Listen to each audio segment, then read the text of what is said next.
The Beanie Bubble stars Zach Galifianakis, Elizabeth Banks, Sarah Snook, and Geraldine Viswanathan. A behind-the-scenes look at one of the biggest speculative crazes that blazed through American culture in the 90s. The Beanie Bubble in select theaters on July 21st, streaming exclusively on Apple TV Plus July 28th. Rated R. I was wondering why I was in a bad mood, and I have literally no reason to be in a bad mood. And then guess what? I hydrated.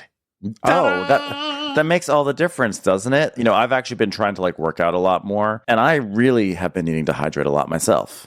Well, Liquid IV, the #1 powered hydration brand in America, is now available in sugar-free. I was expecting with the sugar-free to have some kind of weird aftertaste like some sugar-free stuff does, and this does not at all. It's actually really delicious. Yeah, and they also have a ton of flavors. I am I'm a big lemon lime person just in life. My life is lemon lime, so I'm really so excited that they have a lemon lime flavor. Yeah, I'm loving the green grape myself. 1 stick of Liquid IV in 16 ounces of water hydrates you 2 times faster and more efficiently than water alone. Real people, real flavor, real hydrating. Now sugar-free. Grab your Liquid IV Hydration Multiplier sugar-free in bulk nationwide at Costco, or get 20% off when you go to liquidiv.com and use code CRAPPINS at checkout. That's 20% off anything you order when you use promo code CRAPPINS at liquidiv.com. Don't Panic is a new comedy podcast from Wondery that leans into our most absurd anxieties and diffuses them with humor and actual advice. Listen to Don't Panic on the Wondery app or wherever you get your podcasts.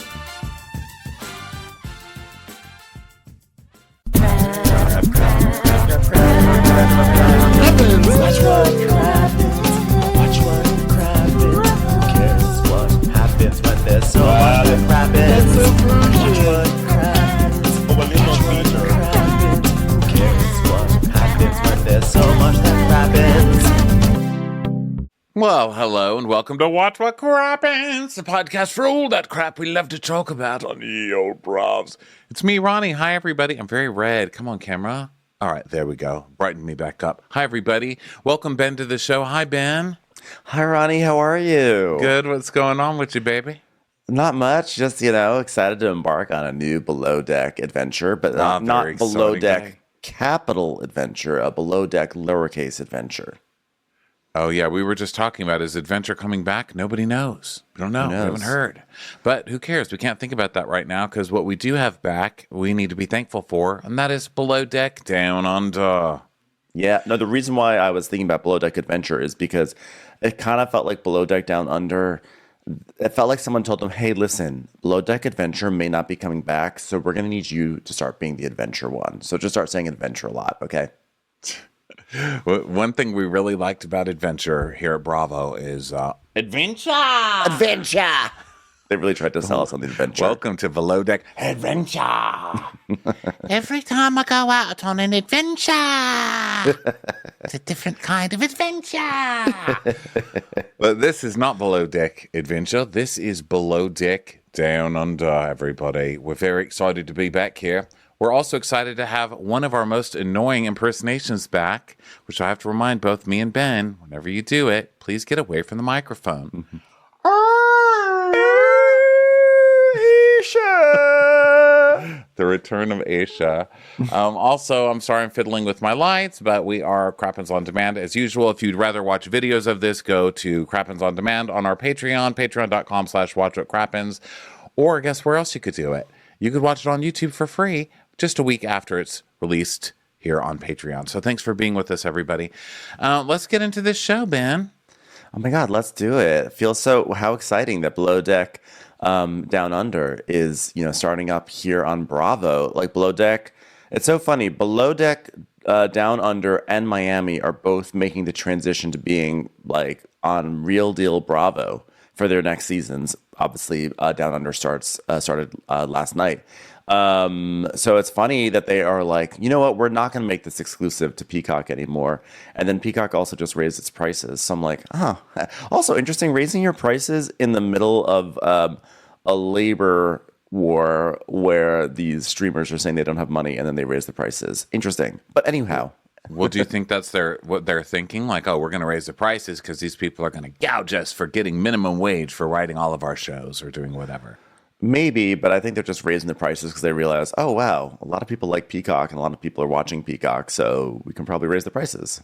But they seem to not be. They seem to be like going away from the initial. Like, we're going to see if people will watch this stuff on Peacock. And then nobody did, so now they're making it. Doesn't it seem like that? Like, it seems like nobody did, and that's why they're moving it to Bravo. Or what? What do you think? Because it seems I don't like know. they're just abandoning that Peacock strategy, and I don't appreciate it. I've embraced Peacock. I love Peacock. I don't even want this show to be on Bravo, and I don't want the other show to be on Bravo either. I like my no commercial Bravo.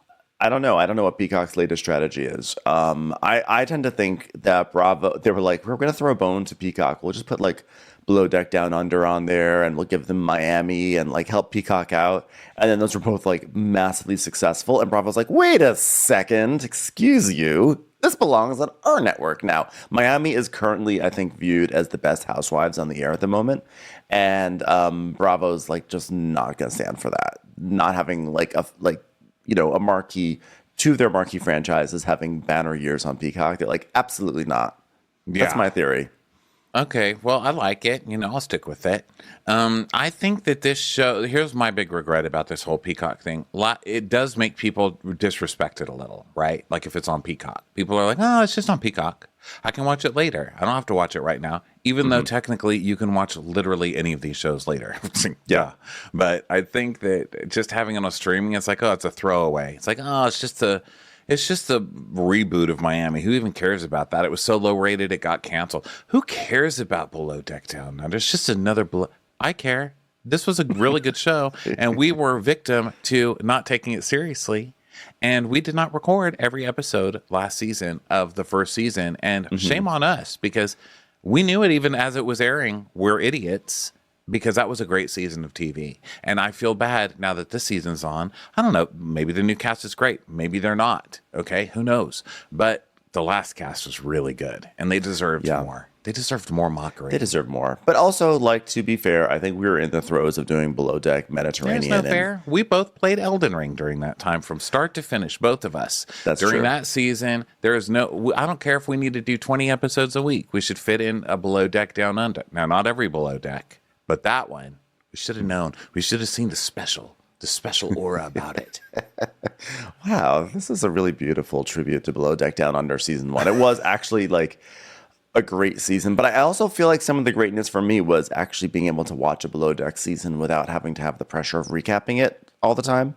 So I was able to just to sort of sit and enjoy it, and I was able to turn it on as actually kind of a release from our normal work. So I actually really enjoyed the role it played there. But that being said, I'm totally psyched that we get to recap it here now. That's on like proper Bravo.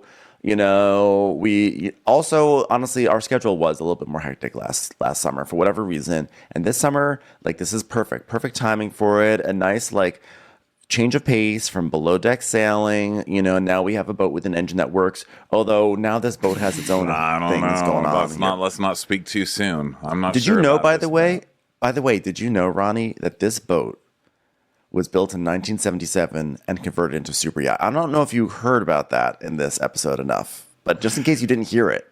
Well, as someone who was born in it. 1975, I was really fucking depressed. I'm like, this boat is younger than me. I mean, it's like watching TikTok. I'm like, that's younger than me? That's younger than me? Like, how is literally everything in the world younger than me? Okay. And that's how I felt about this boat. It's falling down. It's falling apart. They're going to have to go fix it. And they're going to be like, we don't even sell those parts anymore. I mean, that's how I feel every time I go to get Botox. I'm like, what can you do about these eyelids? And they're like, you've really let it go too far. Like, there's nothing we can do except build a tent under your fucking eye to hold your eyelid. Like, what do you want? You waited too long. And that's how I feel about this boat. This is a bad flip. They came into the boat. They just did a cheap interior flip. They didn't fix the kitchen. When you know the kitchen sucks, everything's gonna suck, right? I'm gonna compare it to house buying. Yeah, I'm concerned about the kitchen. At first, I was like, oh, it looks nice, and then I saw how little space she had, and that fridge. The fact that she has actually like a human apartment kitchen, like human size. Yes, like it's not like a restaurant, like not one of those big fridges where, you see Chef Rachel going in and piling lettuce in. Yeah, or walking in. It was just like literally like it's like a fridge. It was like a fridge there. It's a sad fridge. It's like when you walk into looking for a house or someone you're dating and you see a kitchen like that. It's a red flag. So I'm worried. Now, here's what I did love about the kitchen. The new emotionally unstable chef. This chef is going to have some issues, and I cannot wait for her to have issues. I mean, listen, her name is Tsarina, but she's also Jewish. Wasn't that the villain in Fiddler on the Roof? The Tsar, I think, isn't the Tsar always the villain? It's like a king, right? What does the Tsar mean? Tsar. Yeah. Let's see what But it I feel like, means. but maybe the Tsar, because there's Tsar CZ and Tsar The Emperor TZ, of but I- Russia before 1917. Yeah. A person appointed by government to advise on and coordinate policy in a particular area. Really? You know where it's going to be hard to coordinate policy from? A kitchen like that, a galley kitchen. Can't do it, okay? You can't be named Tsarina and then not be able to pass legislation properly when you need to. Don't name your Jewish daughter the villain of Fiddler on the Roof. It's just not going to work out. Hold on. Could you go with Yenta? Could you go with Okay. like anything? Moisha. Unseen Just call her villain. Moisha. Unseen villain in Fiddler on the Roof. Unseen villain in Fiddler on Tsar. the Roof. The Tsar. My God. Yeah, Tsarina. Tsarina's got to be the Tsar's wife. I've done Or- Fiddler or on like the the Roof Lady Tsar. twice. How do I not know? You're not The Jewish. Fiddler on I'm the Roof's Jewish. I'm Jewish. We know our enemies. we know. We know who wants to round us up and kill us. Well, I'm gay, and I know my enemy. It's Ariel.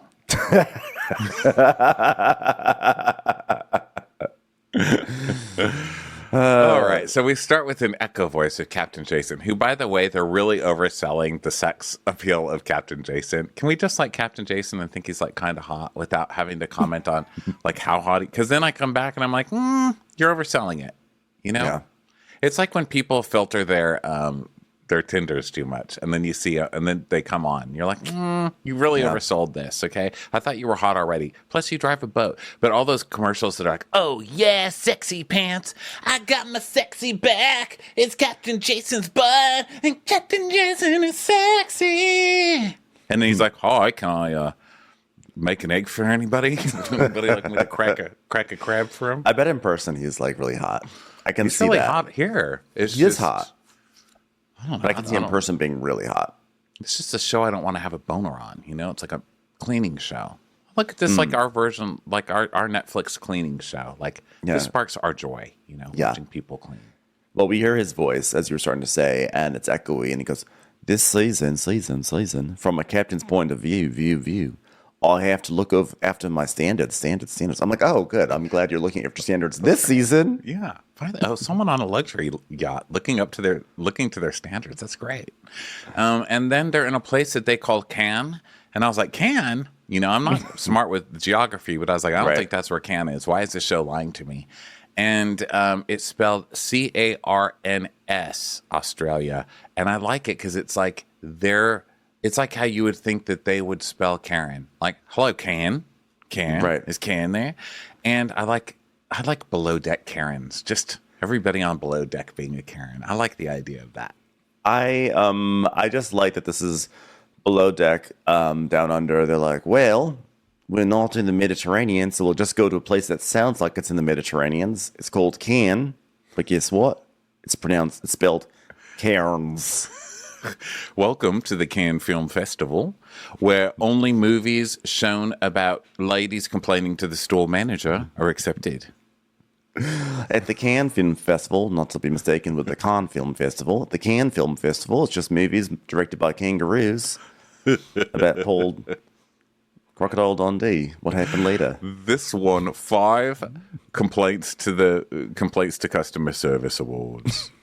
Karen Dundee. Can the Can. That's not a complaint. This is a complaint. Also starring Linda Kowalczyk. Joe, he says he's going to look after his standards. Why am I the color of a Vienna sausage today? It's so weird. You guys, I'm not. You're not sunburned. The ozone layer is thinner in Australia, so you just I think you just have spent. You've got to protect yourself, Ronnie, when we broadcast here from Australia. In case people don't know, for people who are not watching Crap Is on Demand, one thing you may not realize is that I'm actually broadcasting from the bottom of the Great Barrier Reef. So it's a miracle that I'm even able to record under these pressures. It really is. You're a hero. So after he says, I have to look after my standards, then we just see someone falling off a boat backwards. And I was like, was that your standards? Like someone just falling off backwards? Because I think you're already failing, okay? Yeah. So then we just sort of get the trailer for the season, the whole trailer. I don't know. I noted a few little things in it, but it's the trailer, so I think we can just sort of move on unless there was something interesting in the trailer. Did we cover this? Did we do a trailer trash of this? I don't think we did. Or a trailer, Did we? What do you call them? I don't remember what we have or haven't done trailers. Did we do one for New York? For Real Housewives Yes, of New we York? did. God, I don't even remember. Isn't that crazy? Okay, so That's what I'm saying. I don't remember. June erased everything in my brain, so So we see nice music. We hear nice music. We didn't see it. We heard it, and then we see lots of beautiful choral, and then we hear the choral was beautiful until human beings came along and ruined it. Now the choral are murdered. Welcome to Below Deck Murdered Coil. I know. This is, they're like, look at the Great Barrier Reef. Now let's send our giant yacht over it using oil and human debris. I know. Especially after the last Below Deck where we see what happens to the ocean when anything goes wrong on the boat. And we're just like spewing gas out of the boat. We're like, well, hey, you know what? We didn't get the engine rebuilt yet. So let's just run that engine with oil spurting directly into the ocean for about 5 hours and let that smoke burn off. That's all the fish are like. Fish CNN has got urgent news. It's like when we report about wildfires coming in, like smoke from Canada coming into like New York City. That's like the news report for the fish down there. They're like, there's a yacht, and it's ruining everything. Get out. That's like our version of Jill Zarin is on Bethany's podcast. Oh yeah, I just saw that. Weird, right? I've just heard one clip that Danny Pellegrino posted. Hi, Danny, love you. I know you're just listening to every word of this. He posted a clip that was from the Bethany show, and it's Jill like, oh, I remember. We were on a plane. We were on a plane together. I remember the plane very clearly. Great plane, very smooth, very private. I knew it because I knew Cher. I had it because I knew Cher, So we were on the plane, and I remember you looked at me and you said, you know what, Jill? When I have $2 million, I'm going to take you on a plane. And I thought to myself recently, does she remember? Does she remember? And Bethany's like, seriously? Like, I didn't even have $2 million when I knew you, when we were friends. But now I do. So you know what? I'm going to do it. I'm going to do it now. Because I'm rich. I'll put you on a plane. I'll put you on the This Is a Crisis plane. I'm going to send you to Puerto Rico, and I'm going to leave you there. The Be Strong plane. Yeah. Just dump. Instead of cash Is a cars, Crisis she's just plane. going to start dumping Jill out. I know. Jill's the ambassador. She's going to send Jill to national disaster zones, and she's just going to walk in and go, all right, you know what you need to do? You need to clean that up. That's ridiculous. Do we really need this on the floor? Hi. She's going to donate Zarin fabrics to everyone. Well, who needs paper towels when you've got Zarin fabrics? So Jason is on this boat. He gets on. He's looking at the schematics, and he's like, well, this will be very interesting. Only one prop. Very nostalgic. So we already know this is a piece of shit boat. I'm like, we just got through Parsifal. Can we just I just really want like a beautiful, functioning boat. I think we've actually had a run of terrible boats, right? We had Parsifal was a piece of shit. And then Captain Sandy's boat last year had that weird, it was like that smart boat that was like not smart at all. And like the air conditioning was tied to the stabilizers or It's something. getting bad. Next year, they're just going to be on one of the old boats from 20,000 Leagues Under the Sea, They'll just be on a junk. So That would probably be the best. He just keeps saying props over and over. He's like, "Oh my god, there's not enough props. Normally a boat has a prop here and a prop there and a prop here and a prop there." So he's going about that, and then we just hear from the distance, Aisha, like the opening of Beauty and the Beast. Hello, you're gorgeous. I love your boat. Is that a dolphin there? I love you, dolphin. I'd fuck you. Oh, Fuck you, tickets, dolphin. I'm so excited to see you. He's like, wow, this is amazing. And she's like, we should go to the bridge, shouldn't we? An old expedition boat, eh? Well, it's a 1977 converted fishing trawler. Ooh, a trawler. Whoa, this is very grand. It's like an old explorer's room. And there's all these boats inside glass aquarium things, you know, like showcase model boats or whatever. It's like a museum. Yeah, so she compliments those. It's like a Long John Silver's kind of. And no, I've Red Lobster from back in the day. When I liked it, actually. Yeah. I like that touch. I just imagine someone's papa in there. Like, no one's ever taken my boat away from me. This is where I'm retired, and it's where I'm going to do my boat puzzles. And then papa dies, and like, rent this bitch out, flip it. Let's make some money. It's a sassy grandchild. Papa's all upset up there. Every time someone moves by the boat, papa's like, you better watch it, you little... So Jason tells us Northern Sun is a 1977 Japanese fishing vessel that's been converted to a luxury fishing yacht. It's got a massive dive locker, forward toy storage, 2 fenders fully set up, and a hot plate for all the meals. Yeah, exactly. This season, we're in Cannes, the foothills of the most spectacular underwater seascape you've ever seen. And that voice, he really sells it every time he explains it, very like Robin Leach. Like, and now it's the best coral you've ever seen. So they're going over CVs, and he's like, oh, these stewardesses look great. And she's like, oh, this one was a chief stew. That's so great. He's like, and Margot, she's not going to be here for a couple of days. Oh, no! Aisha Pikachu. And he's like, then she'll fly in from another charter. And she's like, I'm just so excited to be here. I just want to smash out the first charter. No, this season, no one's going to walk all over me. I'm going to be a tough bitch. Well, a tough bitch. Ooh, I'm going to be more direct. I don't know if it's quite in me to be a bitch. So some guy comes and he's like, oh, I'm excited to go on expedition. Just don't know about the whole wind and weather. Who's this guy? He's like, this is Luke. He's like, looks like we're going on an expedition, because expedition is the new adventure. Oh, is this an expedition vessel? Looks like we're going to have an expedition. Perfect for exploration. Oh, I love exploration. You know what I like more than exploration? Expedition. It's time for a commercial. It's time for a Crappens. New beginnings are in season on the Max original series, and just like that. From executive producer Michael Patrick King, alongside stars and executive producers Sarah Jessica Parker, Cynthia Nixon, and Kristen Davis, the exciting next chapter of Sex and the City follows Carrie, Miranda, and Charlotte as they navigate the complicated reality of life, love, and friendship in their 50s. Alongside Naya, Che, Seema, and LTW, this vibrant group of friends experiences the ups and downs of life, knowing they can always count on each other. Watch the brand new 11-episode season of And Just Like That, streaming only on Max. And listen to the official podcast hosted by executive producer, writer, and director Michael Patrick King after every episode. Find And Just Like That, The Writer's Room, wherever you get your podcasts.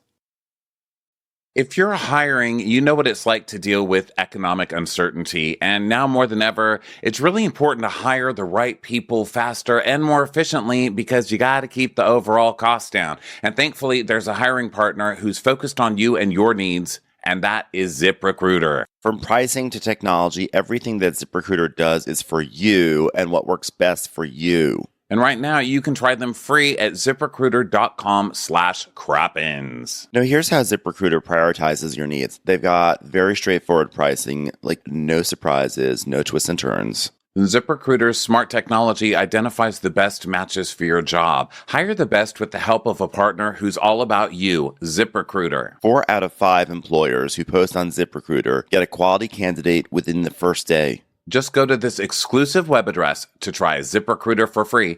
That's ZipRecruiter.com/crappins. Again, that's ZipRecruiter.com/CRAPPENS. ZipRecruiter, the smartest way to hire. Commercial. He goes to meet the captain, and he's like, Captain, wow, love the strong handshake there. And he's like, this is an old converted vessel. Given the boat, the age, and the single screws and single props and, you know, whatever, it's going to be very hard to drive. Have I mentioned the props? Would you like a good conversation about props? Let's do it right by this little model Boat here. You better get the fuck away from my boat. My boat. Oh, sorry. There happens to be a ghost grandpa over by the vessels there, but you might not realize this, but we are actually in an old converted 1977 vessel. Yes, actually, I think you said that already. Oh, did I? Okay, sorry about that. Just wanted to make sure you knew we were in an old converted 1977 fishing trawler. One prop. So is this for adventure? No, sorry. This is expedition. It's expedition. So then we cut to Jason. He goes, well, single screw variable pitch 1977. You don't get many of them. I'm like, I get it. It's from 1977. I get it. I literally can't.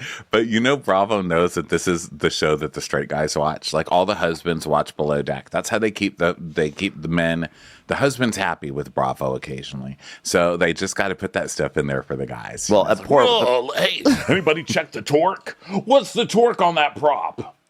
Well, the poor wives who are like in the morning, like, yeah, honey, before you fell asleep before Below Deck came on, but they have a 1977 fishing trawler they converted into a luxury yacht, but good for expedition. Holy yeah, shit, you should that watch one's it. for expedition.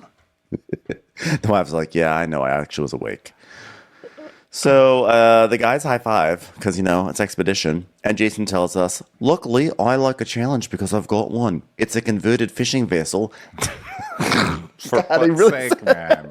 It's a converted fishing vessel, and they modernized the interior for the guests, but not for me. It's like a vintage car. It's going to take everything I've learned over 25 years to drive this. And I'm at Cairns, where I like crashing boats, apparently. And then this is like his Teresa table flipping footage, where any chance they get, they will show the footage of this yacht, him crashing a yacht onto the dock like Speed 2. And honestly, I love it. Every single time they show it, I crack up.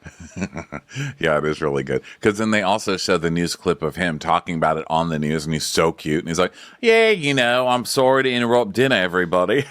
All right, thanks for coming. But, things happen, and a boat happened to crash into your restaurant. Deal with it. What am I going to say? Hey, do you mind if I have a piece of that shrimp there?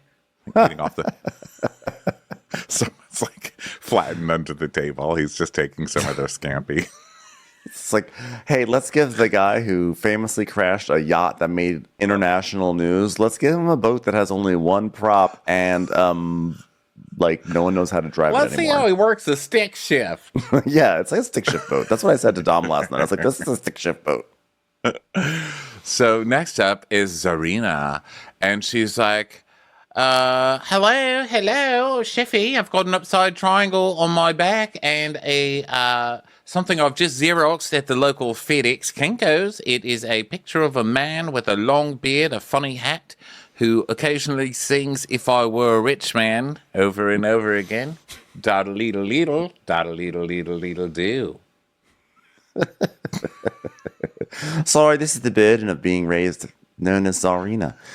So Jason's like, she's just the old villain from Fiddler on the Roof reincarnated. She's still looking for Tevye wherever she goes. Still looking for Tevye. Don't mind if I inspect the roof of this vessel before we go any further. So Jason's like, well, you've got a nice little CV there. She goes, do you think? He's like, yeah, it looks like you've done some stuff here. You're pretty diverse. And so then she tells us, people would describe me as weird. And then we see a photo of her as like a teenager trying to like get cast in a Tim Burton movie or something. I mean, then they show the weirdest picture you could possibly show of her. It's like her hair is all big and her face is just like, oh. And she's like, it was difficult. I went to a private Christian school as a bisexual Jewish woman. Oh, I just used to set fire to everything. I was fascinated with it. So I went a little off the rails with that. After school, my mother said, you have to do something. So I went to shift school, and I was good at it. And I was, well, I'm on shift now, and I'm 30, and I'm still doing it. 30, flirty, thriving. It's just lights a match. I'm like, get this girl away from this boat. We do not need a fucking fire starter on this of all boats. This boat is made of wood. That's what I was saying. Also, I was like, this is not what I want to hear before I get onto a seafaring vessel. The captain who's driving it has a history of crashing boats in this region and also doesn't know how to drive it. And the chef likes to just light arbitrary things on fire. Get me off this thing. This show's really good with casting. So do you think all the different shows I mean, I know they have all different production crews, but is casting like one big central thing? Because I think this show is one of the best at casting. I mean, this girl's amazing. I actually have always been fascinated by how the show is cast. Like, I am always wondering what percentage pertains to like how good they are as reality stars, and what percentage pertains to like, oh, you know, like, are you a yachty who's available? You know, so I'd like to get to the bottom of that someday and report back. Me too. Okay, so Aisha meets her, and Aisha meets her. Aisha, what do you say? Aisha, it's Aisha. It's Aisha. I always say Aisha. Why do I say Aisha? It's Aisha because the terrible guests later on call her Aisha. Aisha. Oh, maybe that's why it's stuck in my head. Aisha. Yeah. I've only recapped her for 4 seasons. I really haven't had enough time. So she meets Serena, and she's like, "How are you feeling?" And Serena's like, "It's okay. I'm okay, but I lost my suitcase." Like, you lost it, or you started it on fire? Tell me the truth. She burned it on fire she got at the Sydney International Airport. They're like, "There's a fire at TGI Wallabies." They tried to make me take my water out of my bag, so I started it on fire and I put it on the belt. This just in: the Sydney Opera House has burned down. No one knows who it is, but we saw someone leaving while humming Tradition. So the worst kind of pyromaniac is someone who's a pyromaniac and hums Fiddler on the Roof. So she's like, "You met the captain, right?" And she's like, "Yeah, Jesus, I climbed that like a tree, eh?" Trees burn. So then we go to a new girl, and Aisha takes her face, and she just looks at her, and she's like, "You're my new second, aren't you?" She like hugs. Aisha greets her like she is like this woman's foster mother now. She's like, "Welcome to my house. You'll be safe here. Come on in. I've loved your pen pal letters for years now. Would you like a warm meal?" So this is Laura from Latvia. And Luke and Laura. Luke is like, Yeah. "Hey, say, where you from?" And Laura's like, "Latvia. I don't expect you to know where it is." And he's like, and Sarina goes, "Oh, because you're apparently very stupid." Just so you know, that's what that means. Luke's like, "Yeah, I'm a commoner, ain't I?" And he's like, "I'm a massive flirt, like way too much. I don't mean to do it, I just do. Hey, ladies, I'm a sleep naked kind of guy. What about that?" I was like, "That's only working like as you claw onto your 30s, okay? Because in a few more years, they're going to report you to HR." Okay. Exactly. He's like, look at this shower. It's the orgy shower. We should also mention the crew quarters are like huge on this boat, which I was like, that's why I got excited. I was like, "Ooh, this is nice. There's room for everyone." But no, there's not. The kitchen's terrible, and it has one prop, and will probably sink halfway through the season. So he thinks that his flirting creates crew morale. So problem. I see problem. He looks very smiley and very nice, and the first impression I'm getting of him is lovely. And I'm pretty judgmental. Like, I don't say that often. He seems lovely. I'm a little worried. I just feel like I've learned to follow below deck signs enough to know danger ahead. Yeah, I would say danger. Although he seems less disgusting than other flirty types. You know, Gary. So he's coming off as kind of like a nerdy type who's trying to be a Gary type to me. What do you think? That's my theory. I think that, like, compared the last few disgusting types like Gary and Ross, I think Luke so far seems like he's the least offensive of them. But, you know, things change over a season. You know? You know what? Let the flower bloom. Yeah. So now Adam comes on board, and he's from Brooklyn, and he's been the third mate on cargo ships. And he says, "You know, in high school I had really bad grades." By the way, this is like you know how like Top Chef has certain backstories? This is also the backstory on like almost everyone on Below Deck. It's like, in high school, I hated school. I killed my teacher. I hated what I was doing. I tried to burn down the schoolhouse. I took a chainsaw to the field goal post on the football team. So then I found yachting and it saved my life. So that's basically this guy. I killed my teacher. It is like, though. That is the backstory here. It's like, yeah, I got out of prison, you know, and then I started killing squirrels. But then I thought, you know what? I could make more money on a cargo ship. So I do that now. yeah, I hated grades. I hated the establishment. I didn't want to go to college. I was living in a gutter, and I thought, hey, you know what I want to do? I want to wait on people in high-end luxury scenarios. Yeah. Also, there seems to be like a fairy godmother for service people who finds all these broken people and is like, you should get into service. I think it's like there's a fairy godmother who's like, listen, the floors need to be swept. Go to a gutter somewhere. And she just appears in a big Her name is pumpkin Norma. soup, like a Campbell's pumpkin soup can. And she just comes out of it. And she's like, guess what? I've got somewhere for you to sweep, my little love. It is kind of funny if you look at Top Chef and you look at Below Deck. There are so many people on Top Chef and Below Deck who their backstory is very similar. I was on drugs, or I hated school, wasn't good at school. I didn't like discipline. I didn't like structure. I didn't want to do what everyone said I should do. And then the only thing that made me happy was cooking. The only thing that made me happy was yachting. It's kind of funny because it's like, yeah, I'm a rebel. I don't want to do what everyone does, but you're just like, but I'm going to put myself in servitude to very wealthy people. Well, that was me. That was me growing up, too. I was just like that. I was like, I don't have to do anything. I don't have to go to high school. I don't have to go to PE. I can do whatever the fuck I want. I don't have to live here. Fuck you, Mom. I'm moving out at 16. Like, I was crazy like that. And then I don't need to go to college. Fuck that. What do I need that for? Everybody I'm in community theater with is in college. They're not doing shit. Why do I need college? Then I was a waiter until I was 40. It's like... You're like in servitude. You're like your frontline servitude, and you have to actually act in such on such a high.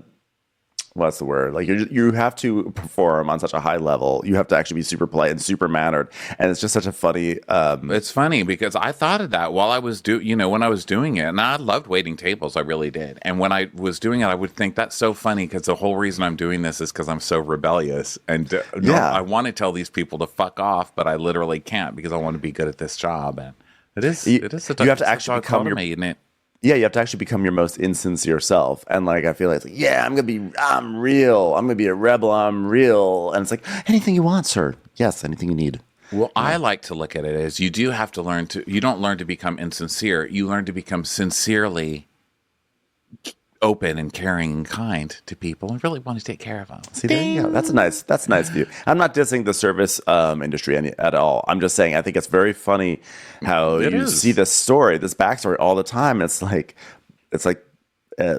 people rebelling against structure and then winding up in actually like a very hierarchical situation, And then you got like some restaurant manager or whoever who's just a fucking nightmare and on your ass forever that you have to suck it up to every day. And it's like, oh my God, I should have been nicer to my mother. Don't tell her I said that, though.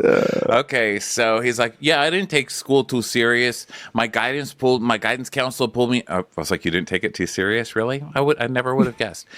My guidance counselor pulled me into his office and was like, what are your plans after high school? And I was like, I don't know. I'm probably going to walk around the street snapping my finger trying to find a shark to fight. I know, seriously. He's definitely giving off that energy. And then he said, well, my guidance counselor helped me get into maritime school, so I did that. And I graduated, and now I'm, a maritime person. So Luke is like, well, my first job was on commercial boats trying to get... Oh, no, this is Adam still. I don't know why. So he says, my first job was on commercial boats, just trying to get from point A to point B, and... I'm pretty new to yachting, and I'm grateful just to be here because everyone's my age and I can have a little bit more fun at work. I was like, okay, you're going to fall into many traps. You'll be a terrible worker. Yeah, but you know what? Those cargo ships sound terrible. They sound like where Dexter was hiding after he ran away from Dexter. They don't sound fun. Everyone who comes out of the cargo ship arena is like, I'm so glad to be around people. Like last time on Below Deck Adventure, we had Caveman Mike. Mike on cargo ship. Mark like cargo ship. Cargo ship home. So Serena's going through her kitchen, and she's like, oh my God, we need provisions on board, hey? It's like Antiques Roadshow in here. That would be kind of funny. And then now we have a new deckhand, Harry, and he's very, very tall. And so he comes on board, and then Aisha is asking Zarina about how the galley is for her, and Zarina's basically like, well, there's not a lot of prep area or space, so when you say hello, it's going to have to be just a little shorter. There's just not even enough room for your hellos and your, oh! So even that's too long. You just got to do a quick, oh, that's it. Not enough air. We could have gotten appetizers out during that. Harry is very nice and very tall and has very strong back. He's got a lot of back strength because he is carrying one of those hiking backpacks that's like as big as a person, on his back. Yeah, it's like the lady from Labyrinth, the pack rat lady from Labyrinth.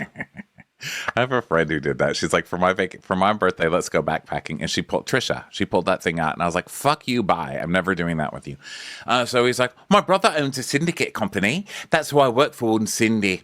We get to see these amazing places and party while seeing amazing places. What's better than that? He's so happy. Yeah, he'll be crushed. And now Aisha's talking to Zarina. He'll cry. I'm calling it right now. He'll cry. All the happy ones cry. Sorry, Ben. Go ahead. No, it's fine. He will cry. So Aisha's talking to Zarina about working together, and Zarina's like, I don't like to raise my voice. So if it's not a guest requesting something or provision, I do tend to get a bit pissed off. I'm like, okay, so that means you will raise your voice, and you'll do it many, many, many times. Yeah, there was a but in there. I don't like to get pissed off, but, and Aisha knows it. She's just like, oh, yeah. And so she likes it. She's at least being open. So she's like, this season I'm happy to have a chef I can just talk to. It's not just grenade shit in my face. And then we see clips of that evil Ryan Adam from last year. That was Ryan, and he is just like one of the most miserable pieces of shit who's ever been on the show. And this is a series, a franchise that has had so many pieces of shit, and he is really one of the worst. Oh, he was terrible. So he was, but look how bad Adam was that I automatically wrote Adam because Adam was bad. Terrible guy chefs go. Adam was pretty bad too. Adam was bad, but Ryan was really down. I think like Ryan and Leon. The worst ones. Probably the worst one was. What's her face? The one who clearly faked her CV to get on the show. The Mila? Russian lady. Mila, like she had no business. Like she did not belong. She faked her resume. That was one of the craziest things of all time. But personality-wise, and she was also anti-gay and like pro-Putin. she was really ahead of so many trends and. Yeah. She really was something, that one. Remember? And then they had to bring on the lady from the yacht next door. Wasn't that the one? Dushka. They had to bring on Dushka. Dushka's. Well, no, they had to bring on Dushka because Matt, who was also terrible on Mediterranean, he like freaked out, right? He's like, I can't be on this yacht anymore. And so Dushka came on and like... I don't remember. Was that what it was? God, there's so many below decks. So many terrible chefs. This is crazy. It's time for a commercial. It's time for... Looking for love? I'm Jujubee, and on this season of Queen of Hearts, we're going all the way down to sunny, sexy Miami. I'm setting up the hottest singles in South Florida. Maybe I can find them their perfect partner, or someone to fulfill their sexiest fantasies. A man who unconditionally loves me and is a raging feminist, and then ties me up, rubbing oils on me, then surprise gets a girl to lick my and another guy to put it in my and has a huge... But remember, there's a twist. No one can see each other until the very end. Camera's on. Oh, hi. Hi. Woo! Got me blushing. Follow Queen of Hearts on Amazon Music or wherever you get your podcasts. You can listen ad-free on Amazon Music, included with Prime. Download the Amazon Music app now, or you can listen ad-free by subscribing to Wondery Plus in Apple Podcasts or the Wondery app. Crappens commercial.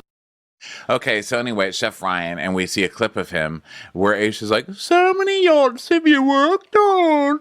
And he's like, I don't know, how many vacuums have you pushed? How many frying pans have you flipped, huh? You stick to vacuums, and I'll stick to cooking. I was like, that's raging.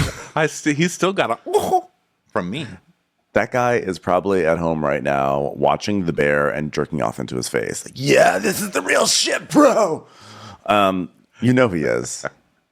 So he's like probably actively mad that he's not on The Bear. He's like, I should be on that show. I really should know how to make a Chicago meat sandwich. So now, so a deckhand, one of the deckhands, the third deckhand, will not be joining us because their visa was not approved for Australia, which makes me wonder what the heck is going on with that deckhand. Who was it? What is this with Below Deck? Do they have like 3 days of pre-production on Below Decks? Because what the fuck? You wouldn't check your employee's visa until the day of the charter? Was it O.J. Simpson? What's going on here? What? Yeah, what's happening? It's like last season when the boat just didn't work. And they were like, oh, here we go. Although Captain Glenn said on the reunion that they did check that the boat just made a who cares? It made a crossing, so they thought it worked, and then Colin was testing the engine, and that's when they found out it was broken, and blah, blah, blah. But still, like, it's broken on the first day. Come on, Below Decks. I know.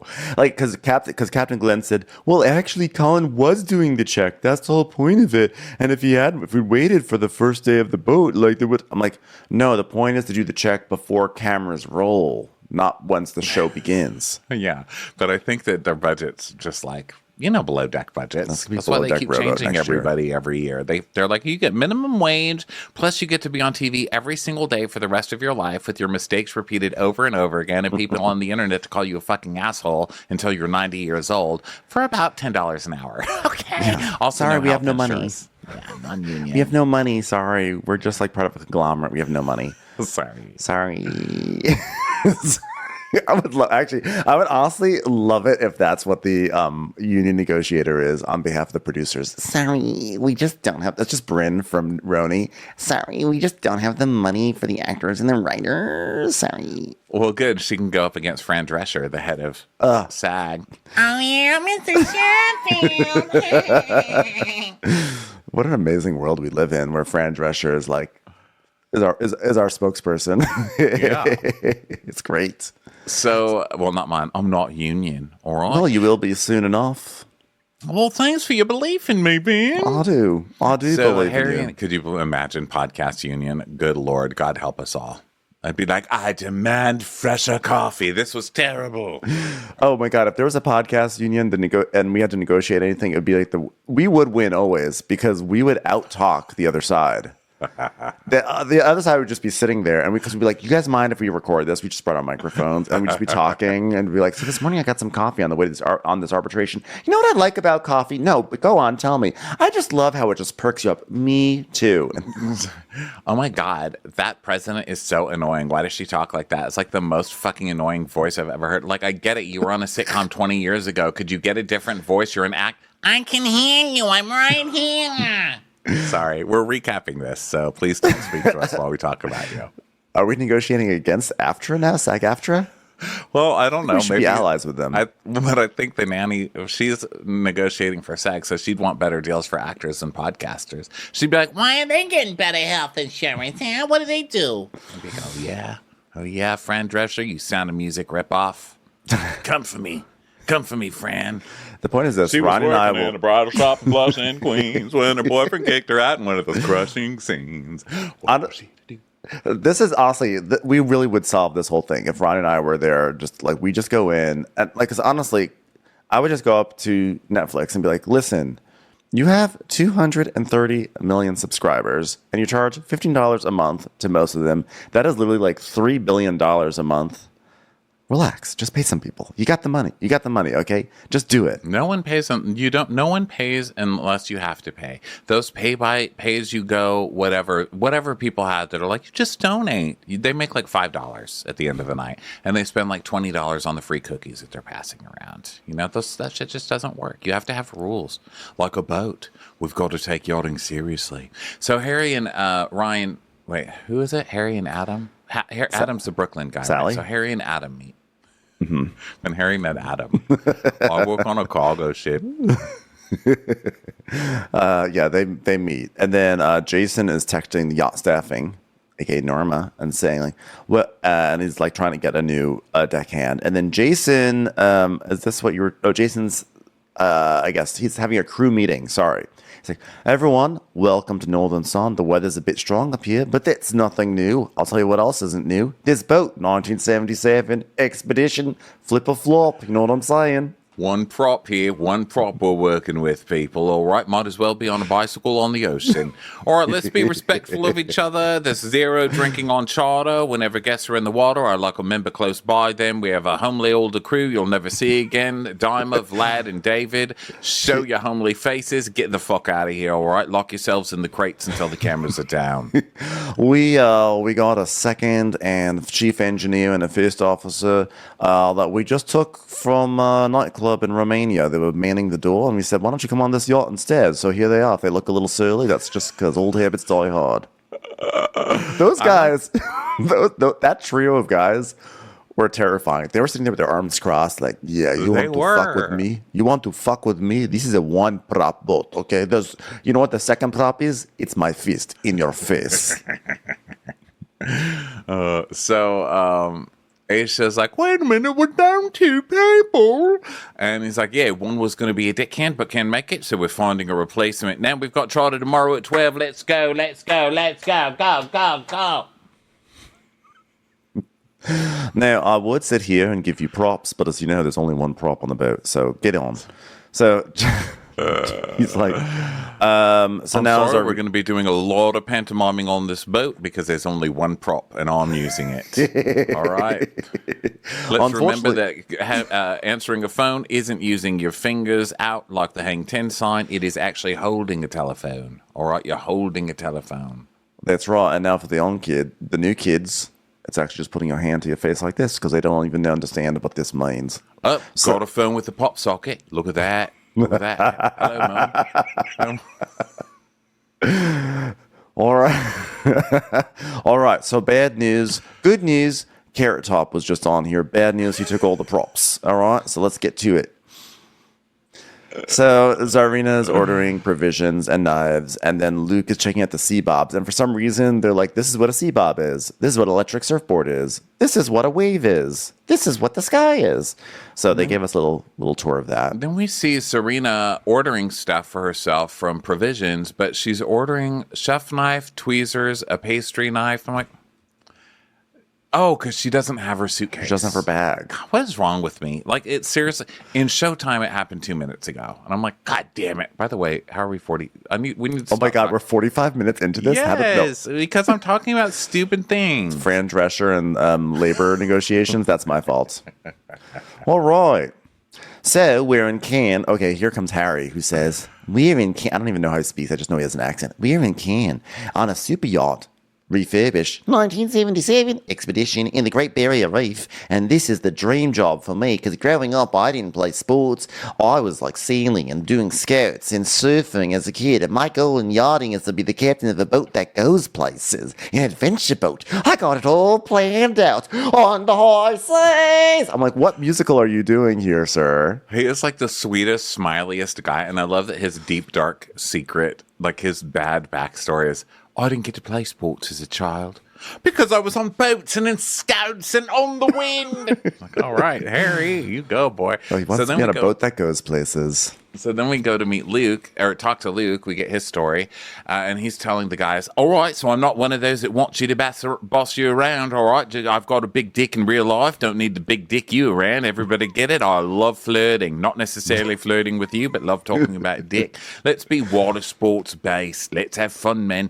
You know, I've been boating for 2 years, and when I was just recently promoted to second officer, I hated it. I was just on a computer all day, locked up, boring. Boating's the best gig. No one to flirt with. Second officer.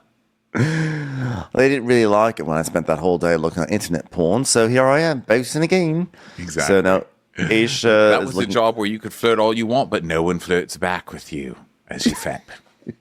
So Aisha's looking at Laura's CV. She's like, oh, I see here that you're passionate about themes. And she's like, yes, I'm event organizer. I love tables. I like everything, all table things. Well, I'm going to put you on decor, or as I like to call it, decor. Absolutely. Before yachting, I run my restaurant in Barcelona. One Table Restaurant, it's called. I was like, that's some awkward branding, because I feel like if we ever said, hey, man, you want to go to One Table? You'd be like, I don't think we're going to be able to get in. I don't think she's trying to create scarcity, which I appreciate. That's an interesting business model, but that's a lot of scarcity. One table. You can't name a restaurant. There's no room for you. Also, because she's like, but then COVID happened and it was all ruined. I'm like, well, you only got one table. Just put it outside, right? I don't know. So you've got one table. Come on. How much could the rent be? I've got this one table and this one life. Okay, Sally Field, we get it. So, you've also been a chief too. So I just want you to remember, if I correct you, it's nothing personal. And Laura says, well, I do it my way and do my best, and we'll see how that works. I'm like, so that means you're not going to listen to what Aisha says. Got it. And Aisha is not listening to a thing that anybody's telling her, because this is the second person now who's been like, fuck you to her face. Because the chef is like, I don't like to get angry, but when I do, she's like, oh, I love a chef that communicates emotions. And then this girl's like, I do what I like. You tell me if you like. And she's like, oh, I've been graced with such a great second. She's great energy. And she seems capable. You know, by the end of the season, Laura's going to have Dima, Vlad, and David on her side. Be like, you cannot talk to Laura that way.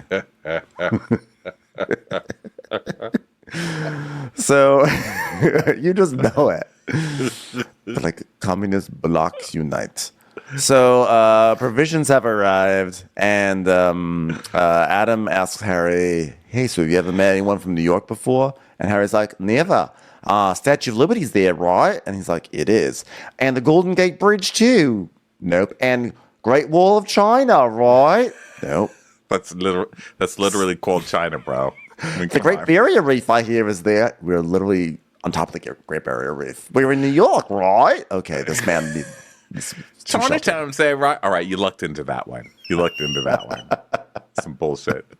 So Fran Drescher's there, right? So the captain goes down to the galley to check on Serena, and he's like, all good here? And she's like, a bit worried about space here. He's like, you are? She goes, yeah, look around. So he's like, wow, she really has her work cut out here. This is an old vessel. What? Wait, what? I didn't know that. It was a convertible vessel? He's like, unfortunately, when they did the refit, they didn't think about the galley or the prop.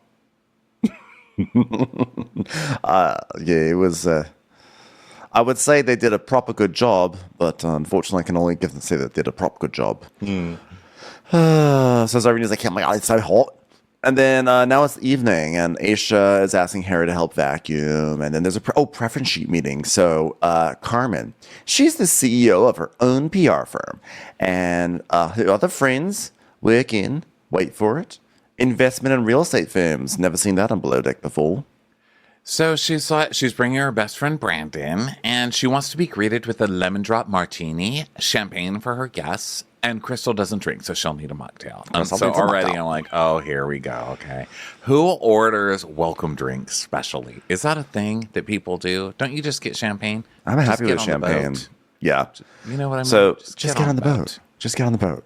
So Aisha says, the number of times I've had people say that they don't drink and then they're vegan, and then an hour later they're swimming in meat. I mean, they never stick with the whole trip. It's so annoying. Really, it's true.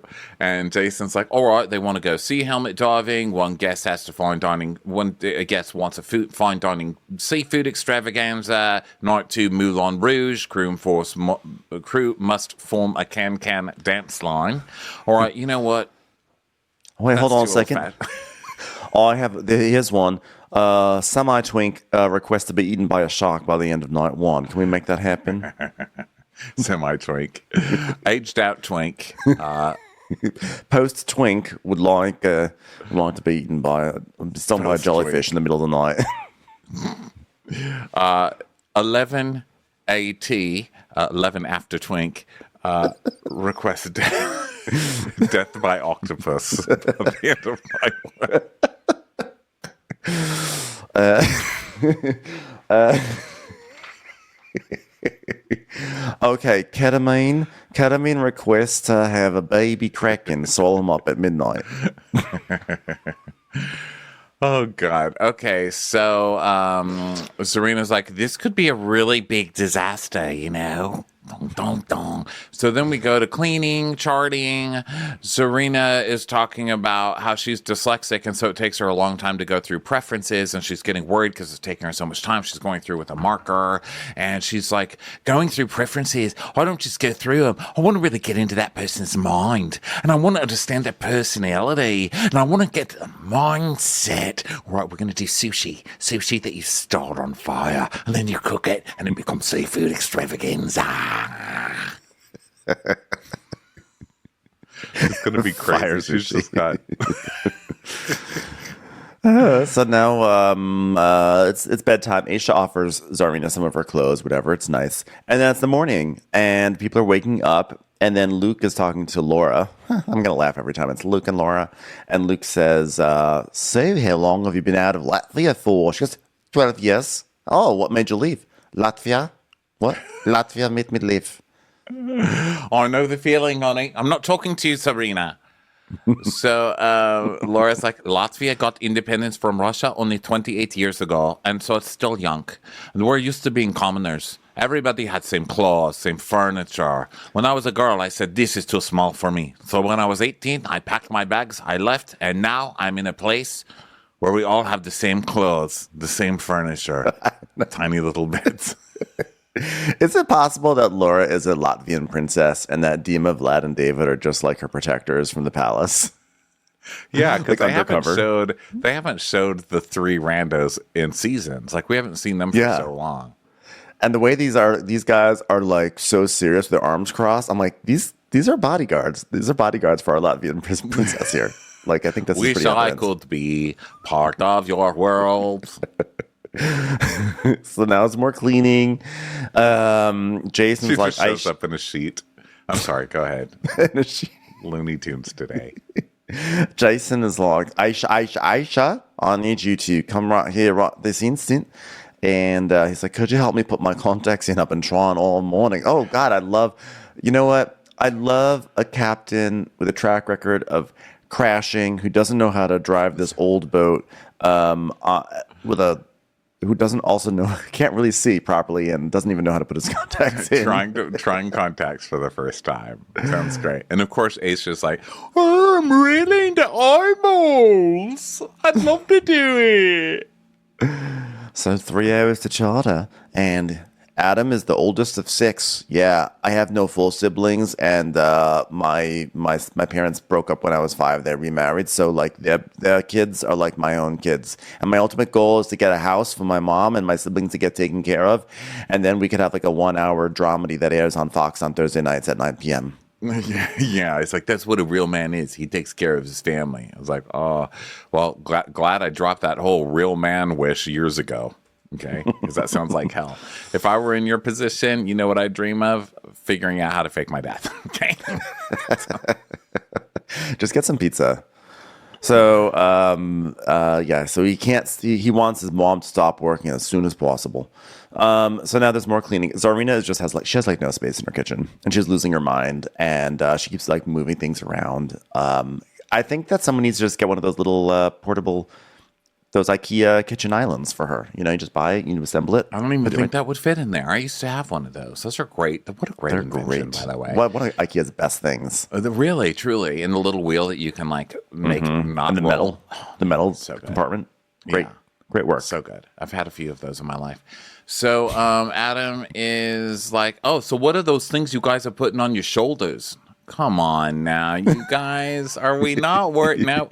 Come on.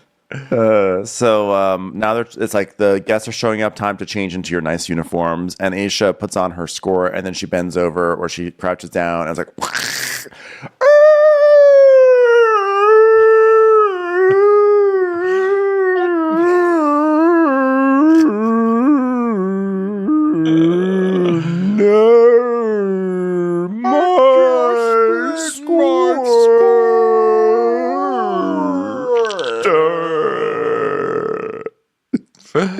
So she has to change and get there in time to greet all the guests who are coming. They're coming. She's like, no guests can see my lady. Huh? And so the guests are coming down the block. And we see Carmen, the primary. We see Brad. We see Brandon. We see Ashley. We see Krista. And so they walk up and Aisha tells Crystal, so you do not drink, right? We made you a mock cocktail.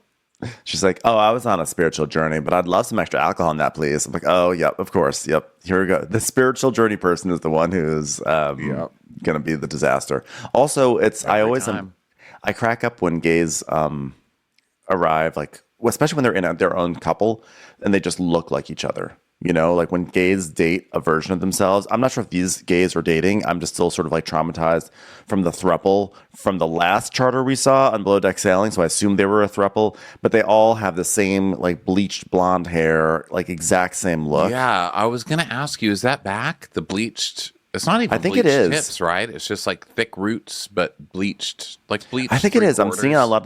lot of gays. Plus, also Barbie's coming out this weekend, and Ryan Gosling has that kind of hair. So I think that like the gays are probably hair. like, yes, Maybe I Ken. should do that. I want to be like involved in more hair trends. Maybe I'll get some blonde hair. I'm gonna get some. I'm gonna get a bleach wig for the rest of the week to celebrate Barbie. I think I'll try. I feel like I guarantee there's some sort of like Barbie like Ken filter on TikTok, and I'll try that and see how it looks on me. Yeah, Of course, everybody's doing it. We should do it. We need to have our Barbie filter, Ben. sure, I'll do it. Come on. I'll do it. So, welcome to Watch What Crappens with Barbie and Ken. Everyone's doing it. So, Crystal, who has just, first of all, pre-ordered a mocktail, which is fucking obnoxious to start with, okay?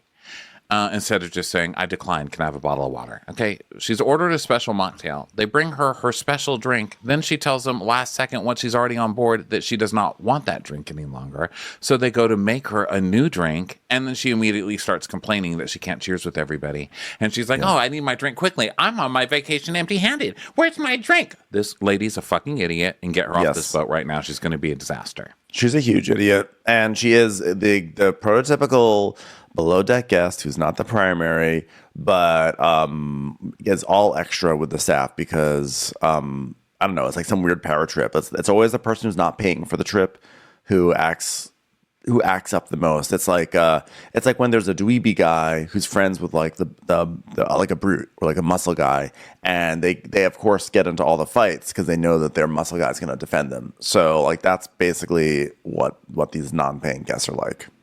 Yeah. So then they get the tour, and the jacuzzi's not filled, which I thought was weird. And then basically they're just looking around. But one of them's like, I want to sleep with my husband, so where are we all going to sleep? So, and then the husband's like, well, that's a first. Yeah. They all start laughing. And then we go look at the workout room, and there's a huge charcuterie tray for everybody. By the way, we have to really mention, so we're really getting, I want to say a spectrum of gays, but we're really not. We on Below Deck Sailing during Pride Month, we had wonderful, lovely gays. As soon as Pride Month ended, we had the throuple from hell, and then we have these gays. These are just true idiot gays, like outwardly stupid gays. And the charcuterie board arrives, and the Brandon is like, now this is the yacht version of a charcuterie board. I was like, oh my goodness. I can't. So then the deckies are talking about lines, and Adam's like, yeah, well, on commercial boats, spring lines first and offshore lines. Is that how this goes? And Luke's like, oh, you call that offshore as well, eh? So then it's time to go, and the captain is like, well, now listen here. Dun, dun, dun, dun, dun, dun. They're not playing the music, so I'll do it for you. Very old-fashioned music department, all right? We've got to wait for him to come in on Fright. When a boat's got two propellers, you can go straight, but this boat has one propeller.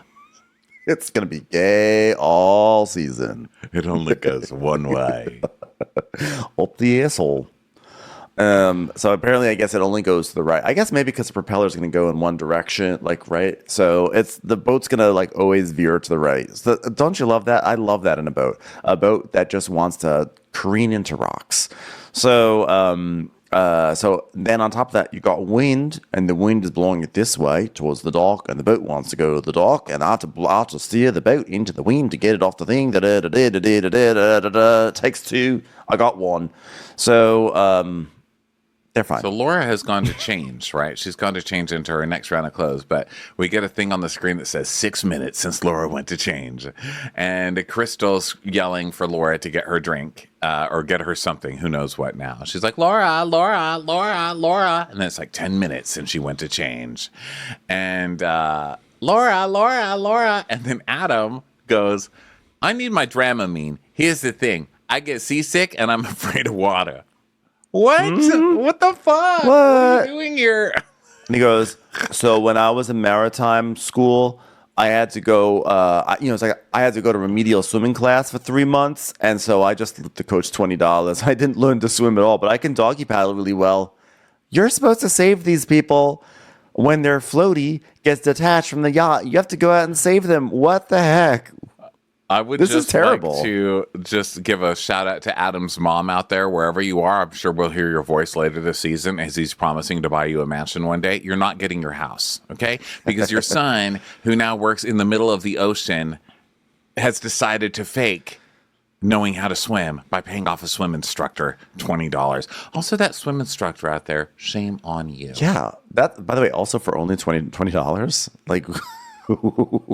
Really? What maritime school did that your guidance counselor send? Are you sure it wasn't just prison? Were you in prison? I guarantee it was SUNY Maritime, right under the Whitestone Bridge. It had to be.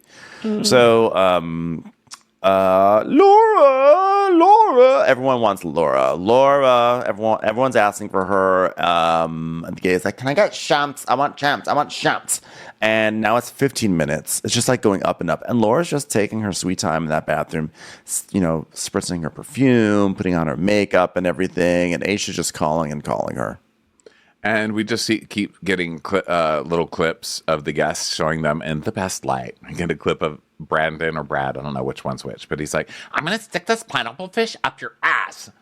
And then Aisha's running to do all their stuff, and Laura's still not coming. And the captain's like, someone go find Laura. Where's Laura? So then she comes up, and Aisha's like, that took way too long. Where's so much to do? And Laura tells us, so what? Looking good is part of the job. It's important. It shows how much you care. Latvia is all about beauty. You brush your lips, you pull your hair back, you look good. Every potato, put a little... Don't tell me you can't put lipstick on potato. That's what I'm saying. Sarina still hasn't heard about her luggage. And then meanwhile, the guests are out on the deck. They're like at the table outside. And Crystal goes, who runs the world? And Brandon goes, gays. They're like, get this man off the boat. So Crystal's like, okay, you can be my best friend now. Carmen, I'm going to fight for Brandon, and I'm a winner. And she's like, no, I'm a winner, and you're here because of me. What's your name? I was like, uh-oh. Here we go. So she paid for her friend, and her friend's resentful because, like, oh, you think you're so great because you're rich and you can take us all on a boat? Yeah. So there's just more stuff, and Anchor goes down. It's raining a little bit. Brandon's like, this is level 5 stupid. He is one to talk. So then Jason is like, there's like a food platter downstairs for the crew, and Jason's like, wow, my favorite thing in the world, a pickle, a cashew, and a block of cheese. I was like, between him and Harry, they could really have a musical. Like, I want a boat that goes places, an adventure boat. And then his would be a pickle, a cashew, and a block of cheese. He's like the... He's like the prop, and I'd be happy with these. So Zara's like, I've had really difficult clients chuck my food over the side and say, go fetch it yourself. The deckhand had to jolt it out of the way. Dad dropped out of the way, the plate's flying. So since then, every dish I'm just, shitting myself over it. It's like, you had a guest throw plates at your head over the... What are you still doing here? That's when you go back to cargo ships. Yeah.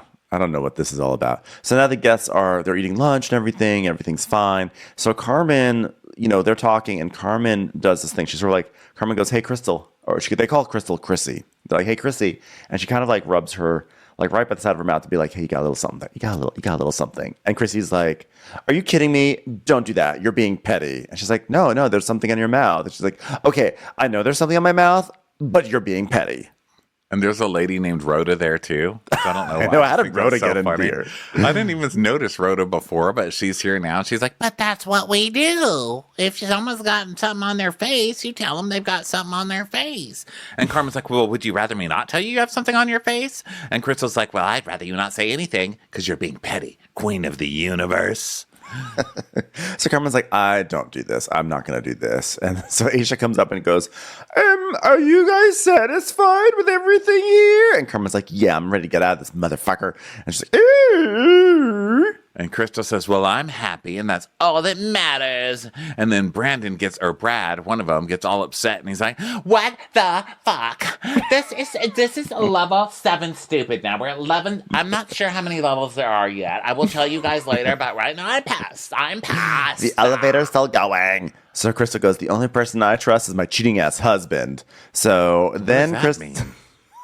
I don't know. I think Crystal's garbage. So anything she says, I don't really understand. So Rhoda is, I think, like many times in Rhoda's life, I feel like this happens to Rhoda all the time. She's left alone at the table. And I feel like she's just like, why does this always fucking happen to me everywhere I go? Any new friend I try to make. Yeah, poor Rhoda. Poor Ronnie. So then everyone goes inside. Now they're fighting on the inside. And Crystal's just going off on Carmen. And then Crystal's like, fuck all of you motherfuckers. So then Brandon, he's like, Chrissy! he just starts, he's like, we got on this about 5 minutes ago, Chrissy. Seriously, go away. And Aisha is like, they're all super, y'all, in the most beautiful place in the world, and they're fighting. What a nightmare. This is bullshit. We got on about 5 minutes ago. This is not okay. This is not okay, Chrissy. So Jason is telling us, well, I think it's time for an expedition. I've been to Green Island. It's a marine sanctuary. The fish come right up to you. You don't even need a dive certificate, so it's perfect entry. This was... yeah. Why is everything about not being licensed today? I was about to say... like, I was like, okay, by the way, after this Ocean Gate disaster, can we not lean into not having to be licensed for things to go underwater? I don't know. I want all the certifications around me at all times. For real. So Aisha's like, she's telling the guests, hey, you guys, do you want to go swimming? And we got to go now. So they all go on the expedition. So they go on the tender, and Harry dives down. And let's see. So Aisha pulls aside Laura and goes, by the way, I'm really, really sorry. It's such a long day, Laura. We can't take full breaks. She goes, oh, I'm not even thinking about breaks. She goes, but do you want us to take a break for 20? We want to sit down for 20 minutes. She goes, are you crazy? Are you crazy? You actually think I, Latvian princess, would go for break when we are like this? Do you know what we said when we said time to go for break at one table restaurant? I said, how about this? One break restaurant, and that's when after hours are closed. Okay? No, I stand and I do my work. Here's After the 20 only minutes. break. Here's the only break Laura take. Break me off a piece of this. Break me off a piece of this Kit Kat bar, and let us keep working together.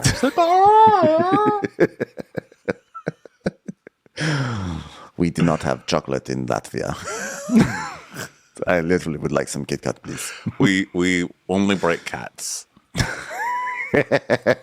We would actually get a toy kit, and it was for breaking cats. We say, break me off a piece of that cat. It's not very catchy. Freeze cat first, then break off piece. Very fun game. So Asia's like, oh, I love you. So now the guests are putting on they're going underwater. They're doing the whole thing, and Luke is like, "This is unreal. You know what makes me happy is always chasing the next bit of excitement. I want that serotonin hit. I want my energy levels to be here, and I want my happiness to be even higher. I love finding the next new thing. That's why I'm now hooked on heroin. See you soon, baby, on the ceiling."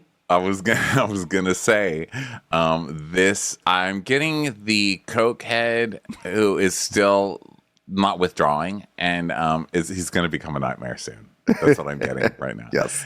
When he can't get it anymore. So Adam helps Aisha with dishes, and she loves him so much. And Adam's really a sweet guy. He's so sweet. And you know Despite why? being a Because if they grifter. start sinking, he's going to need everybody to save his ass because he can't swim. So He's going to need or a sturdy door to float on. right. So- he does seem like a super sweet guy, and so Yeah. he's helping. And then Zarina's going crazy in the kitchen, and then the guests are coming back and getting ready for dinner, and everybody's wasted now, right? Yeah. And Aisha's calling for Laura. She's like, Laura, can you solve dinner, Laura? So trying to make it seem like Laura is, oh, look at Laura. She's going to be a problem. But then Laura just appears. She's like, I'm right here. I'm at table. I'm making here. the table beautiful. You look next to you. You did not see me here, but you have a path of rolled silverware next to you. Laura, always with you. You saw a print of rolled silverware in the sand.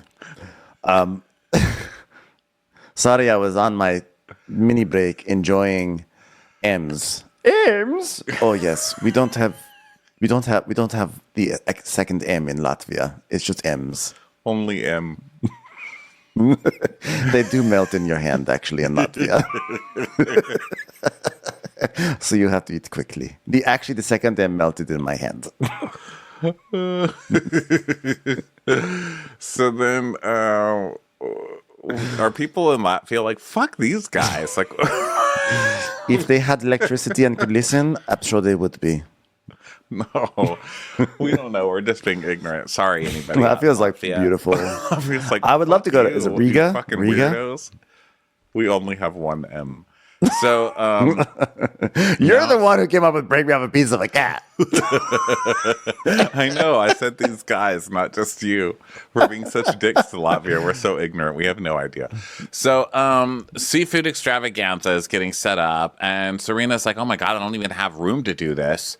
And the captain's like, "She's fucked, okay?" And I get it, but what are you gonna do? And she's like, well, how am I going to do it? I don't have space. And he's like, listen, this is day one. We've got provisions. Let's just get through it. What are you going to do? And she's like, I've quit 3 times in my head today, and I've started this boat on fire 6. So that's where I'm at.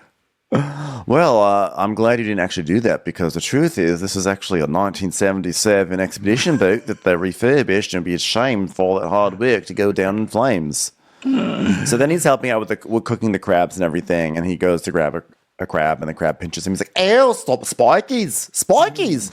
And he tells us, "I've always loved cooking, and Saskia's mother is fantastic. We run a business together. We co-parent. I've learned a lot by watching her, but one thing I didn't learn was not to touch a crab and its pincher. Ew." Yeah.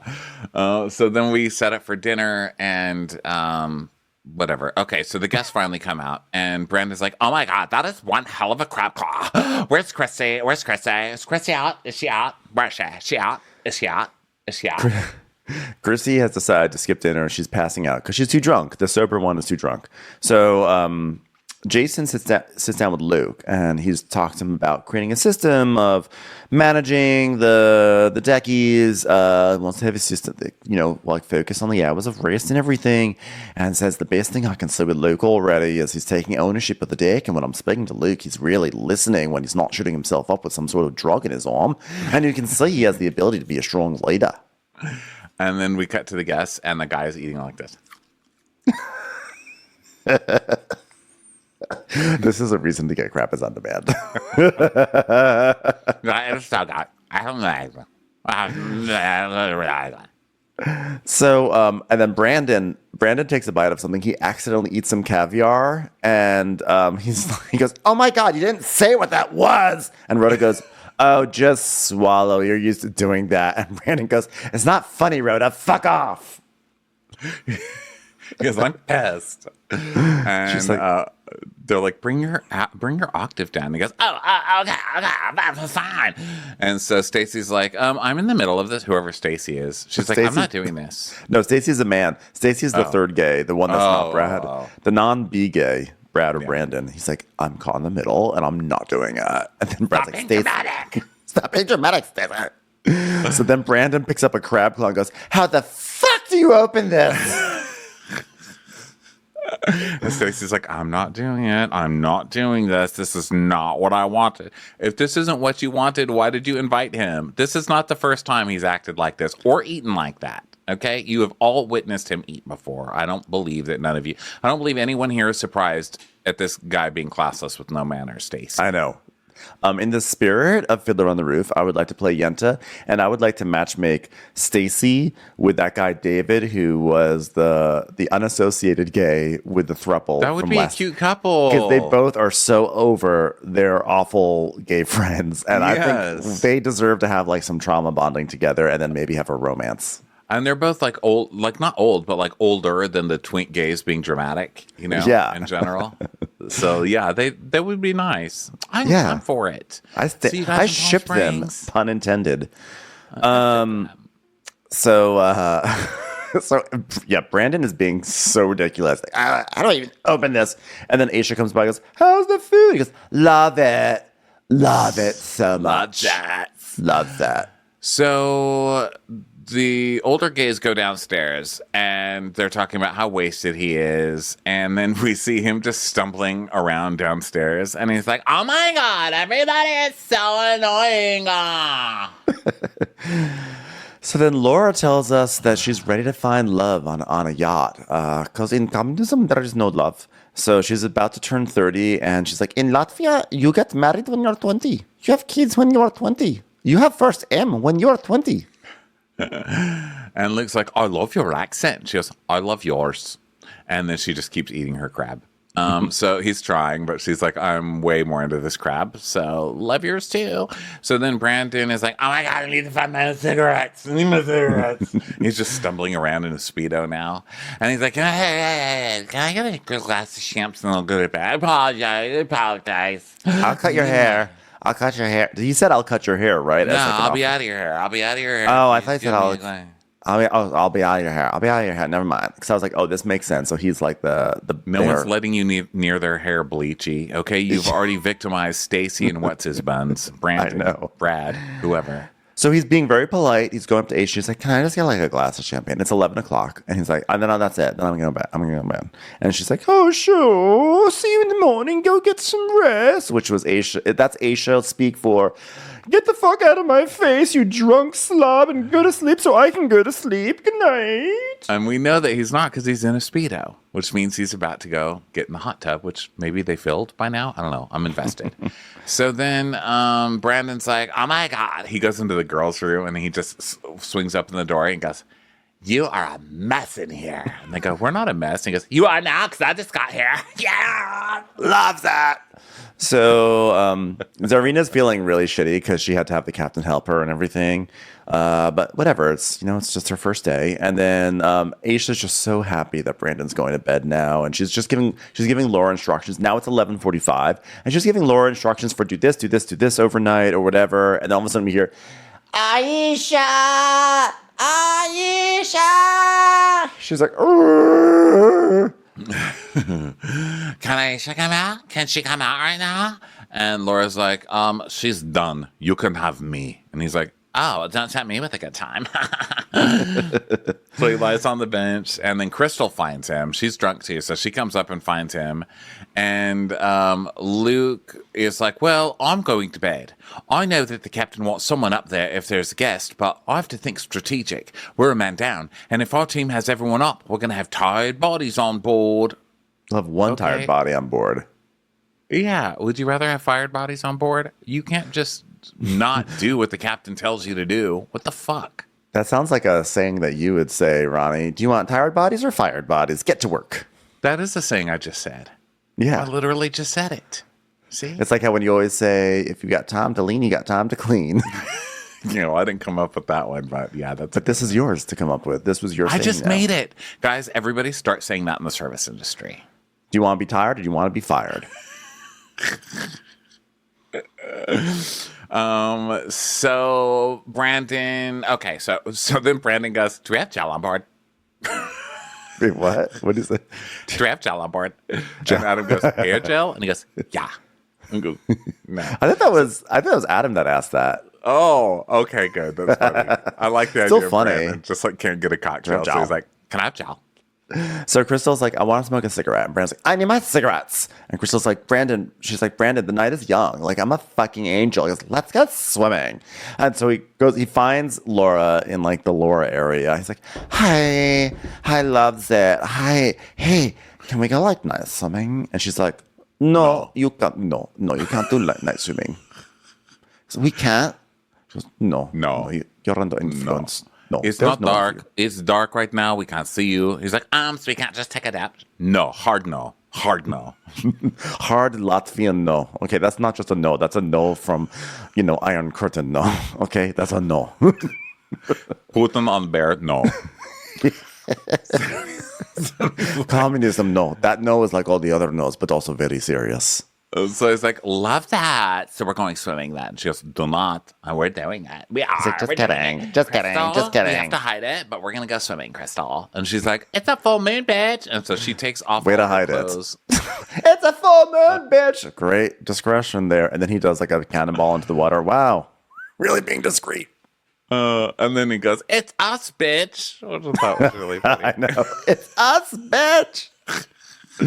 So they're like hugging in the water. And Laura comes out. She's like, hello, Latvian princess here to talk to you.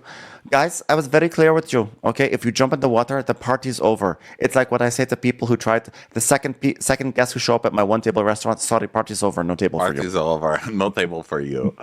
So Crystal goes, blue, bitch. Which I don't know what that means. And they just keep ignoring her. And so Laura's like, oh, they don't know. Laura can get angry. And he's like, okay, we'll get out. And Laura says, too late for that. So she goes to the captain's room and she wakes him up. And she's like, Captain, the guests jump in the water after I warned them. Party will be over. I literally said party will be over. I did the whole party will be over thing. And they still didn't listen. And he's like, so who's on? You and who else? She goes, I don't know. So he's like, Luke, you copy? But Luke is sleeping. Luke so is he sleeping has to bad. get up. And he's pissed. So Jason's like, this is a dangerous situation. First of all, we're on a 1977 fishing vessel that's been converted into an expedition boat with one prop. So we got that first and foremost. Second of all, I got no deck crew. They're asleep. We got reef sharks, strong currents, box jellyfish, and they're actually on the deck crew too, and they're asleep too. This is terrible. And they were told that they can't swim. Yes, I said party over. So then Brandon and Crystal are now coming out of the water. And Crystal's like, this is Baywatch. And Captain's like, they took it to another level. Cut to Brandon being like, We took it to another level, bitch. It's us, yes. Jason's like, if I was a shark, I'd be out looking for food right now. I know there's some shark that's like, excuse me, I'm actually trying to tend to my figure. Thanks for the fat shaming. Okay, I'm not eating at all times. thanks for the diet culture, Captain Bitch. Some of us are actually working on themselves. Okay. I actually have to go to work now. I'm not actually eating all day long. I actually have clients. So thank you very much, Captain Jason. It's called intermittent fasting, you fucking moron. Listen, you fuckface polluting my house. I have limits. He's pissed, and he goes outside and he's clapping. I love moody ass Jason. Like, why is he so moody this season? He's pissed. So he comes out and he's like, she told you not to swim, and you did it. Applause. Applause. And so Crystal goes, okay, hold on. Let me put my titties away because she's topless. And then Jason's like, you got currents, you got sharks, you got jellyfish, you got everything. It's out of the question, okay? You know what? The only thing you don't have out here? A second prop. All right? So you go back in the water, and then we're going to go back to the marina tomorrow then if that happens. And so they try to get mad. Okay, which is really funny because she goes, oh, really? Well, on my vacation, I'm the captain of the ship. You'll learn it tomorrow. I'm highly upset. And he goes, oh, really? You want to go to the next step? I'm going to go to that next step. Tomorrow, we're going back to the marina. And Brandon goes, bitch, fuck off. Because no, bitch. By the way, Crystal goes, we didn't even swim. I'm like, what? He caught you coming out of the water. He literally saw you, stupid. But I love that she tried to go against the captain and be like, oh, really? Well, on my vacation, I'm the Bye. Oh my God, I can't wait to see how Brandon Horrible loses his people. mind. Oh we weren't my even in the God. water. Like, it's just like my foot. He's making a whole thing about it. I was perfectly fine. I'm perfectly safe and no one got hurt. So I don't understand what the big deal is, bitch. Well, below deck, what do they call it when something happened already? So you have to keep doing it in the future in the law. Like there's Precedent? There's precedent. Below deck precedent says they have to go because remember Captain Lee kicked that lady off. He was like, "I'm a leg person. I'm a blood Dolores. person." Yeah, she jumped in. Yep. Yeah, no, I think they're gonna have to go back because they sassed. He was actually being nice. He was saying, "Don't do this again, otherwise we're gonna go to the marina." And then she sassed, and he's like, "We're going to the marina. We're going to the marina tomorrow." Bitch. Fuck. Oh, died. All right. Well, that's a very fun beginning of the season. Absolutely. Love that. Love that. Thank you, everybody, for being here. Thanks for everybody who's with us on video on Patreon. And last week's episode was an Amazon buying trip for Amazon Prime Day. And this week, we're going to talk about all the stuff we got and review it. So come to Patreon. Love you guys. Talk to you. Guess what? In 5 minutes, because we're going to record another show. Okay. Bye, bitches. Bye, batch. Watch What Crappens would like to thank its premium sponsors. Ain't no thing like Allison King. Ashley Savoni, she don't take no baloney. She's not just a Sheila, she's a Daniela. Itchels. Aaron McNicholas, she don't miss no trickolas. She's never scary. It's the Green Fairy. Jamie, she has no last namey. Hava Nagila Weber. Sipped some scotch with Jessica Trotch. She's a little bit loony. Junie, she's always supplying. It's Kelly Ryan. Kristen the Piston Anderson. You're never alone with Lacey Monteleone. Let's give a kisserino to Lisa Lino. Megan Berg. You can't have a burger without the Berg. Ruru LaRue. The Bay Area Betches. Betches. And our super premium sponsors. Somebody get us 10 cc's of Betsy MD. We're taking the gold with Brenda Silva. Let's get real with Caitlin O'Neill. Don't get salty with Christine Pepper. Can't have a meal without the Emily Sides. Nobody holds a candle to Jamie Kendall. She's not harsh. She's Jill Hirsch. My favorite Murdo, Karen McMurdo. We love him madly. It's Kyle Pod Shadley. Let's go on a bender with Lauren Fender. We want to hang with Liz Lang. The incredible edible Matthews sisters. Nancy Cease and Desisto. Give him hell, Miss Noel. She's the queen bee. It's Sarah Lemke. Shannon, out of a cannon, Anthony. Let's take off with Tamla Plain. She ain't no shrinking Violet Kuchar. We love you guys. Hey, Prime members, you can listen to Watch What Crappens ad-free on Amazon Music. Download the Amazon Music app today. Or you can listen ad-free with Wondery Plus in Apple Podcasts. Before you go, tell us about yourself by completing a short survey